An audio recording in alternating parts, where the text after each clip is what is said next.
My name is Carol. I'm 34. Last Tuesday, my own sister emailed my boss and told him I'd been stealing client money for years. HR launched an inquiry. I didn't panic. I didn't cry. I requested a full forensic audit of every account I'd ever touched. What Jessica didn't know was that our CFO had already completed that audit, and the numbers didn't just clear me. They led straight back to her.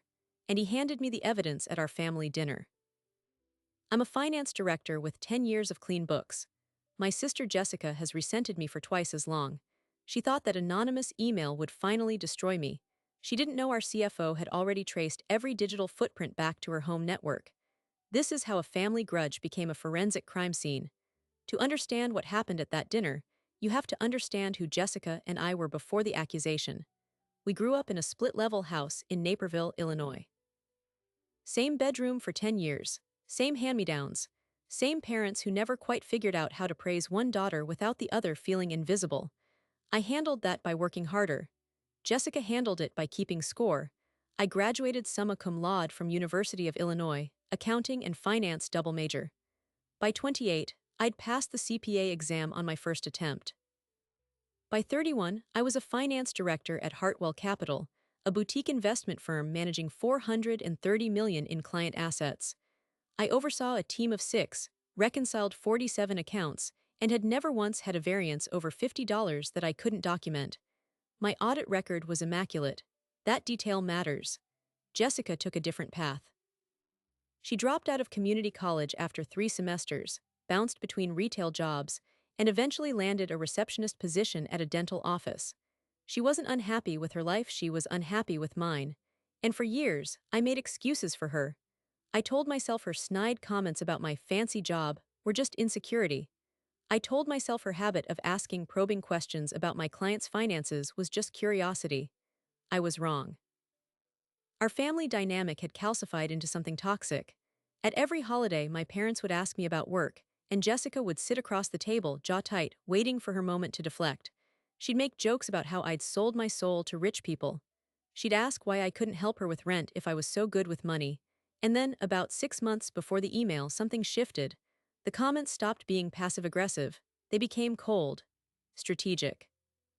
She started asking specific questions about which clients I handled, what my login procedures were, whether anyone double-checked my wire transfers. I thought she was just being nosy. I didn't realize she was building a case.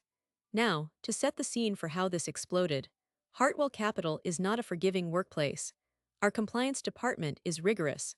Every transaction over $10,000 generates an automatic secondary review. Every employee with access to client funds undergoes quarterly internal audits. I'd been through 14 of them, clean every time. So when I arrived at the office on a Tuesday morning, March 11, 2025, and saw an email from HR with the subject line "Urgent Meeting Required," my first thought wasn't panic. It was confusion. I walked into that conference room at 9:15. HR director, 2 compliance officers, and the COO. They slid a printed email across the table, anonymous sender. It claimed I'd been skimming from the Henderson family trust account, small amounts, repeated over 18 months, totaling nearly $80,000. The email was detailed, dates, amounts. It cited specific transaction numbers that matched real entries. This was not a vague accusation. This was a guided missile aimed directly at my career. I read it twice. Then I looked up and said, I want a full forensic audit. Every account I've ever accessed, today, the COO blinked. Most people in that situation would lawyer up or break down, but I knew something they didn't.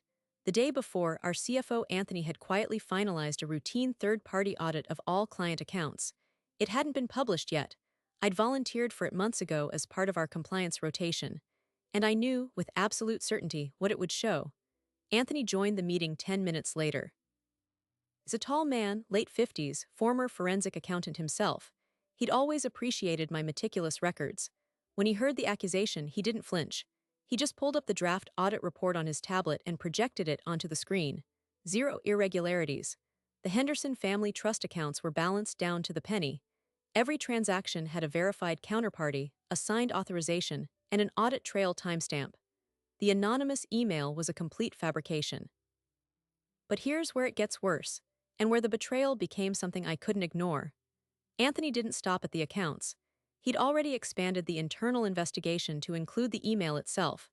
And within 24 hours, his IT security team traced the anonymous message's metadata back to an IP address registered to a residential network in Elk Grove Village, the same network my sister Jessica used. My own sister had tried to destroy me over a grudge I still couldn't fully understand. And now, I had to decide what to do with that information. Anthony walked me through the metadata forensics the next morning. The anonymous email had been routed through a free encrypted service, but the sender hadn't used a VPN. The originating IP address resolved to a residential modem in Elk Grove Village, a suburb 22 miles northwest of the office. That IP belonged to a specific ISB account, Jessica Marchetti, my sister's married name. The timestamps lined up with her typical evening browsing patterns. The device fingerprint matched an iPhone 14, the same model she'd bragged about upgrading to last Christmas. This wasn't a guess. It was digital certainty. But the metadata alone didn't explain why. For that, I had to dig through years of one-sided conversations, therapy notes, and the slow rot of family resentment. I called my mother that night, careful not to reveal the investigation. I asked innocent questions about Jessica's recent moods. My mother sighed and said, "She's been saying for months that you think you're better than us, that you probably got your job through connections or worse. She told me you'd slip up eventually." My mother thought it was just sibling drama. She had no idea Jessica had already tried to manifest that slip-up with a fabricated crime. The next day, Anthony called a closed-door meeting with legal counsel, the COO, and me. They presented me with two options. Option 1. Immediate termination of the investigation, full public exoneration for me, and a formal referral to law enforcement for criminal defamation and wire fraud, since using interstate electronic communication to make false statements with malicious intent could constitute a federal crime. Option 2. We handle it internally, the firm clears my name, and I pursue civil remedies privately. Anthony said, "If you want us to press charges, we will, but I suspect you might want control over what happens to your sister." He was right. I wanted control. I wanted Jessica to understand exactly what she'd done, and I wanted her to have to face it in front of the people whose opinions she actually valued, our family. I spent the next 3 days building a dossier. I compiled the forensic audit report, all 14 pages, showing zero discrepancies across 47 accounts. I included the metadata analysis with the IP log, the device fingerprint, and the timeline. I wrote a timeline of my own, all the passive-aggressive comments, the probing questions about my clients, the sudden escalation 6 months ago when she'd asked about wire transfer verification. I realized then that Jessica hadn't just pulled transaction numbers out of thin air. She must have accessed something. But how? I cross-referenced the specific transaction numbers in her email against our client portal access logs, and that's when I found the second bomb. The transaction numbers she cited belonged to an internal report that had been attached to a quarterly investor update. That update had been emailed to a list of clients by our marketing department. But one of those clients had a personal assistant listed on the distribution list, a woman named Rachel, who happened to be Jessica's best friend from college. Rachel worked for a high-net-worth family that invested with us. She had access to our client communications, not to the accounts themselves, but to summary reports that included transaction IDs. Jessica hadn't hacked anything. She'd used an old friendship to mine ammunition. Rachel probably didn't even know what she was handing over. I called Rachel's employer, a wealthy widow named Margaret Chen. I didn't accuse Rachel directly. I simply asked if her assistant had ever shared confidential investment summaries with anyone outside the household. Margaret, sharp as a blade, called me back 4 hours later. Rachel had confessed.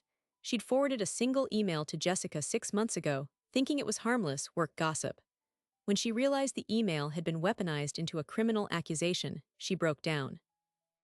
Margaret terminated her immediately. That was the moment I understood the full scope. Jessica had manipulated an innocent third party to try to ruin my life. Suddenly, this wasn't just a family spat. This was a criminal conspiracy. I considered going to the police, but Anthony pulled me aside. "Carol," he said, "if you prosecute, it'll be a year of depositions, your name in court records, and your sister might do jail time. That might be justice, but I know you. You want her to admit what she did, not just serve time for it." He was right. I wanted a confrontation that would make her feel the weight of her actions, not hide behind a plea deal. And I wanted my parents to see it, so I made the call. I told my mother I'd be bringing a +1 to Sunday dinner, a colleague from work. She was delighted, She thought I was finally dating someone. I didn't tell Jessica anything. But that week, she started getting nervous. She called me twice, unusually sweet, asking if I'd been stressed at work. She was fishing for a reaction. I gave her none. I just said, "Work's fine, Jess, see you Sunday." The silence before I hung up was heavy enough to crack glass. I could feel her calculating. She knew the audit was complete. She'd probably heard through the firm's grapevine that I'd been cleared. But she didn't know about the metadata, she didn't know about Rachel's confession. And she definitely didn't know that Anthony would be sitting at the table with a manila folder containing enough evidence to destroy her in a courtroom, or if I chose, in our mother's dining room. All she knew was that her anonymous email had failed, and that I was walking towards Sunday dinner with a smile that didn't reach my eyes. But the smile I wore was armor. Inside, I was running through the same 5 words on repeat. She tried to destroy me, my own sister. Not a stranger, not a disgruntled coworker, not a hacked account.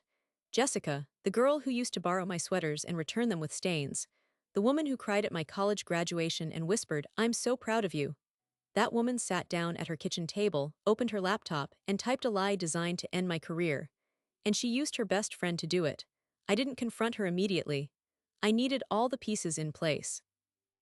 Anthony agreed to come to the dinner not as my boss, but as a family friend concerned about a confusion at work. We rehearsed the sequence twice in his office. He would let me speak first, then lay out the audit findings, then the metadata, and finally, if necessary, the call from Margaret Chen confirming Rachel's dismissal. I had texts, emails, and a sworn statement from our IT director. The folder in Anthony's hand was 2 inches thick. I hoped I wouldn't need all of it. I was wrong. In the 5 days before the dinner, Jessica got reckless. She started calling me 4, sometimes 5 times a day. I let them all go to voicemail. Her messages started sweet. "Hey, just checking in, hope work's okay," then grew frantic. On the 3rd day, she left a voicemail that made my blood run cold. "Carol, I know you're ignoring me. Just so you know, if anything weird happens at your job, it has nothing to do with me. People talk. Some of us aren't as perfect as you pretend to be." She was laying groundwork, spinning a narrative that I was already under suspicion from someone else. She had no idea the investigation had already zeroed in on her. That same night, my mother called. She said Jessica had confided in her that I might be in trouble at work and that a lot of people were questioning my integrity. She twisted the knife with practiced innocence. My mother, who always wanted to believe the best in everyone, sounded confused. "Carol, is everything all right?" She said you might lose your job over something with a client account. I kept my voice steady. "Everything's fine, Mom. Anthony's handling it. I'll explain more on Sunday."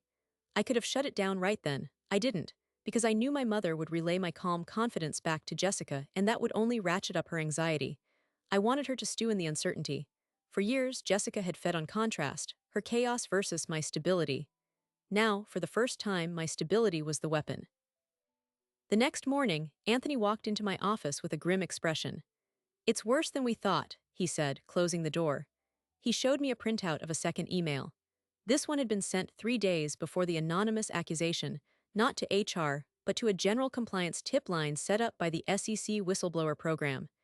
It contained the same false allegations, but phrased as a concerned citizen reporting suspected fraud at Hartwell Capital. The SEC hadn't opened a formal inquiry yet, but the tip had been logged. A federal record now existed with my firm's name attached to a fabricated crime. I stared at the paper.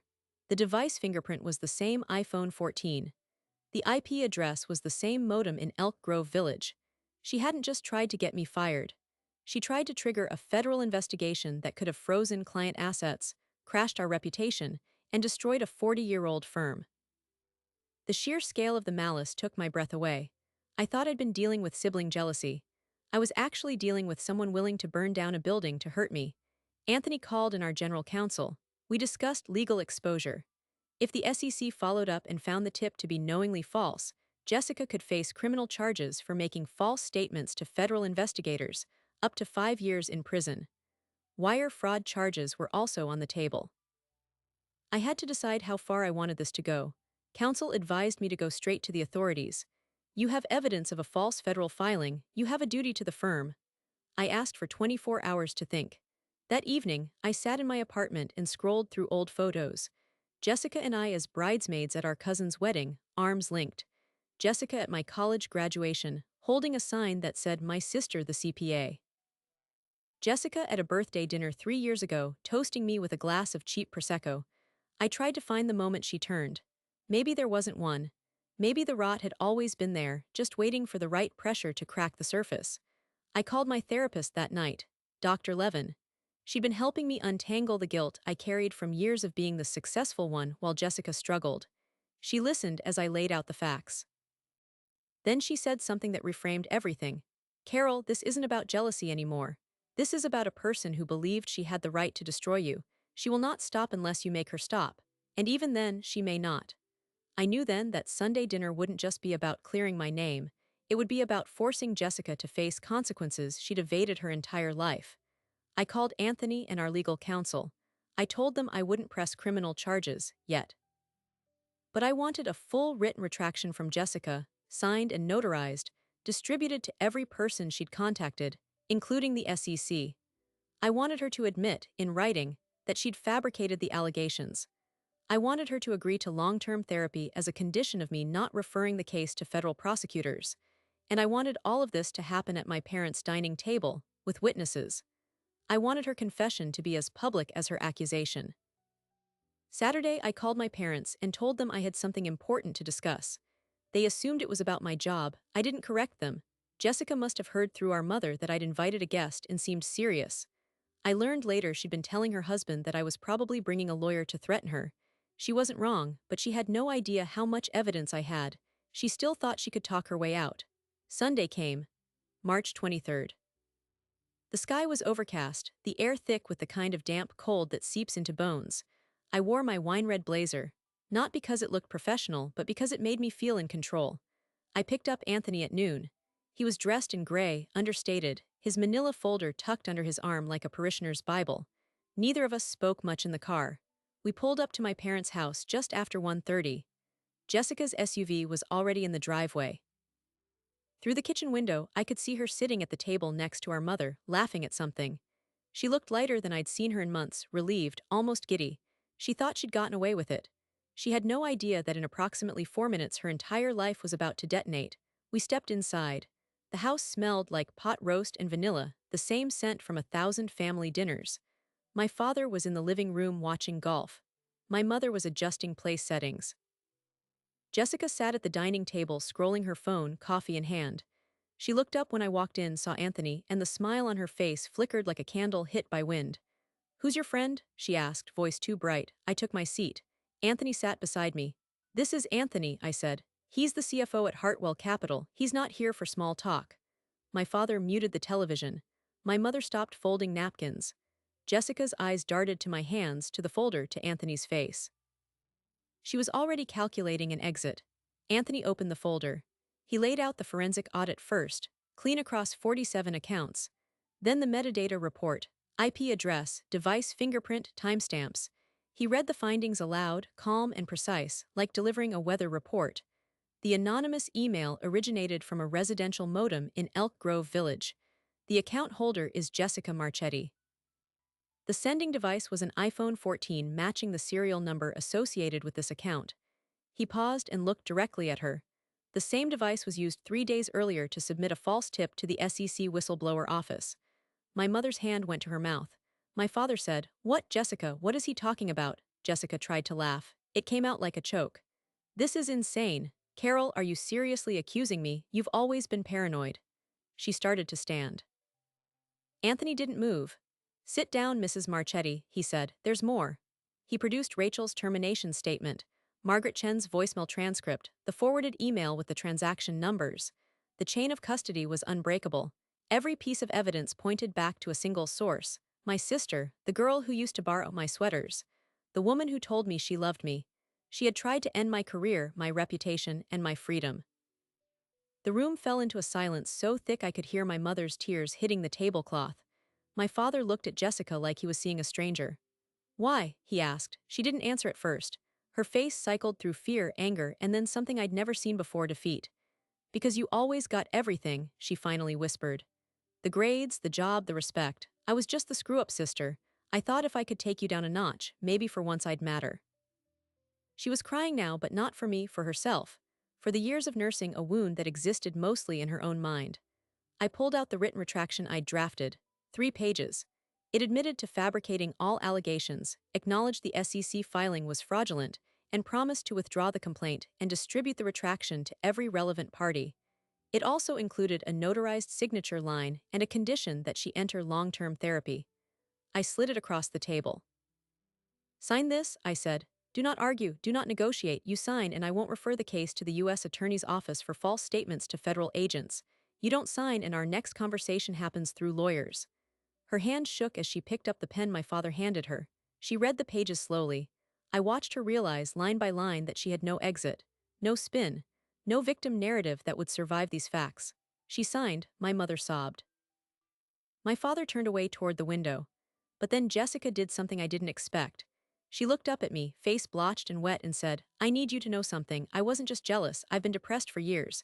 I hated myself so much that the only way I could feel less broken was to make you feel broken too. That's not an excuse, it's just the truth." She set the pen down. "I'll go to therapy, I'll sign whatever you want, and I'm sorry."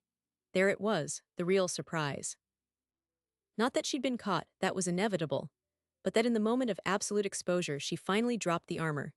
I'd expected denial, deflection, counterattack. I got an apology. It didn't erase the harm. It didn't undo the SEC tip or Rachel's lost job. But it changed the calculus. I could walk away clean, or I could walk away with a sister who had finally, maybe, started to understand the cost of her own pain. I chose the second path. I didn't forgive her in that room. Forgiveness takes time and trust, but I accepted the apology as a starting point. I told her she had 30 days to enter a treatment program, and if she missed a single appointment, the deal was off. She agreed. I told her we'd be siblings at a distance. No holidays, no casual check-ins. She'd have to earn her way back into my life one honest conversation at a time. Anthony packed up the evidence. My father walked him to the door. My mother held my hand and said nothing. There was nothing she could say. She'd raised 2 daughters and one had nearly destroyed the other. That truth would sit between us for years. I didn't sue, I didn't press charges, I didn't make a spectacle of her downfall. What I did was walk out of that house with my name cleared, my career intact, and a sister who finally understood that envy, left unchecked, becomes a kind of poison that corrodes everyone it touches. We're not close now, we may never be, but she's in therapy, I'm in peace. And that, for now, is enough. I think about that afternoon a lot. Not the confrontation itself, that was inevitable, but the silence afterward. The way my mother's kitchen, which had always felt like sanctuary, became a courtroom. The way my father's hands shook when he finally understood what his youngest daughter had done. The way Jessica walked out with a signed confession in her purse and no goodbye, because what do you say to the sister you tried to destroy? Here's what I've learned. Workplace defamation isn't just a legal problem. It's a blade that cuts through every relationship it touches. My sister didn't just accuse me of theft. She accused me of being the person our family always secretly believed I was. Too ambitious, too cold, too successful to be trusted. And when the forensic audit cleared me, it didn't just clear my books. It cleared my character. It proved that the meticulousness my family resented was the very thing that saved me. If you take anything from this story, let it be this: document everything. The audit trail that Anthony presented wasn't just numbers on a page. It was the difference between being fired in disgrace and walking out of that house with my dignity intact. Jessica thought she could weaponize anonymity. She forgot that in the digital age, anonymity is a myth. Every email leaves a fingerprint. Every lie leaves a timestamp. And every betrayal eventually leaves a receipt. We're still not close. I don't know if we ever will be. Therapy is slow work, and forgiveness isn't a switch you flip at a family dinner. But I no longer carry the weight of her envy. That belongs to her now. And wherever you are in the world right now, if someone has tried to rewrite your story with their own poison, know this: the truth has a way of finding its path. If this story hit you the way it hit me, please take a moment to like and subscribe. Drop your location and local time in the comments. I love knowing where you're listening from. And if you've ever had to prove your innocence against someone who should have been your ally, tell me your story. I read every single one. I'm Carol. And this is The Record, Cleared.